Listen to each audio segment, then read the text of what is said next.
Sa kabila ng kambang rollback bukas, humihirit ang piston ng 10 pisong taas pasahe sa jeep. Wala na raw kasi silang kinikita dulot ng mahal na petrolyo. Narito ang Frontline Report.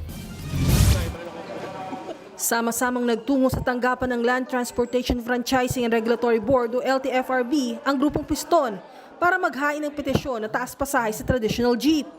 10 piso ang hiling nilang dagdag.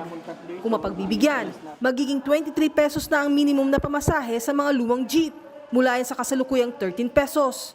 Paliwanag ng piston, malaki na ang nawalang kita ng mga tsuper at operator mula nang sumipa ang presyo ng petrolyo dulot ng gera sa Middle East. Bagamat nagka-rollback na nitong nakaraang linggo, hindi raw yan agad ramdam.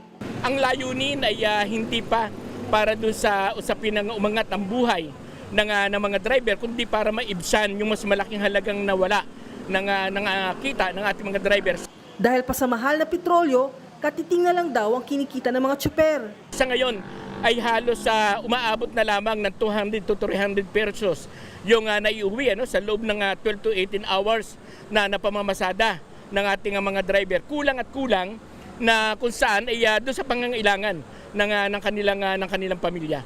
Bukas may bago na namang rollback, pero giit ng piston, aabutin pa rin ng libo ang pagpapakarga. Palagyan na natin na umabot ng 100 pesos per liter, halos kung tayo ay nakaka 30 liters per day, ay 3,000 piso pa rin yung mawawalang kita ng ating mga driver. Kasama din dyan yung patuloy na pananatili ng isa-stock sa langis, na kung saan ngayon ay nananatiling 6 pesos sa presyo ng diesel at yung sapat na halos umaabot ng 19 pesos. Kaya kapag tingnan po natin ay 25 pesos per liter yung nakapatong sa bawat litro na ikinakarga natin.